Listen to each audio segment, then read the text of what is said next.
Sveiki, šiandieną pademonstruosiu, kaip nukopijuoti BFT kodą į HRMATIC 4 pultelį iš turimo tokio universalaus pultelio, kuris taip pat suderinamas yra su daugeliu europietiškų vartų automatikų. Dabar visų pirma papasakosiu apie pultelius, reikės atlikti keletą žingsnių, kad procedūra būtų sėkminga. Kiekvienam pulteliu parodysiu svarbiausius aspektus atskirai. Tai visų pirma reikėtų atidaryti programavimo režimą HRMATIC pultelyje, kuris atsidaro paspaudus pirmą mygtuką ir jį laikant ir 4 kartus nuspaudus antrą mygtuką. 1, 2, 3, 4. LED pradeda mirksėti kas kelias sekundės, tai indikuoja, kad programavimo režimas yra laukime, jis laukia kodo, kurį mes turėsime išskleisti.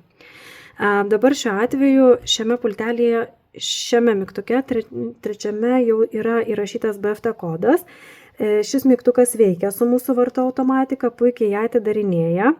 Ir esmė BFT automatikoje yra slaptas sisteminis kodas. Iš šio pultelio jis yra išleidžiamas kelių mygtukų paspaudimu. Reikės paspausti 2 mygtukus vienu metu. Demonstruoju. Pradės mirksėti raudonas LED. Atleidžiame, jisai vis dar mirksi ir pasirenkame tą mygtuką, kuriame yra BFT kodas. Žalias LED indikuoja, kad šiuo metu yra skleidžiamas slaptas kodas, kuris bus reikalingas trečiame kopijavimo žingsnyje. Taigi, rodau kopijavimo procedūrą nuo pradžių. Atidarome programavimo režimą. 1, 2, 3, 4. Dėsiu nugarą prie nugaros, kad stipresnis signalas būtų ir spausiu mūsų BFT mygtuką.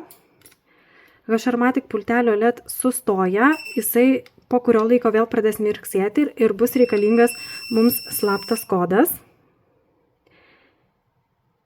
LED pradėjo mirksėti, taigi slaptą kodą išleidžiu, 2 viršutiniai, sumirksi ir spaudžiu tą mygtuką, kur yra BFT kodas. Taigi, LED sumirksėjo greitai, išsaugau į tą mygtuką, kurį noriu naudoti ir vėliau užteks tik tai pririšti šį naują pultelį HRMATIC prie jūsų BFT vartų automatikos tam, kad galėtumėte jį naudoti.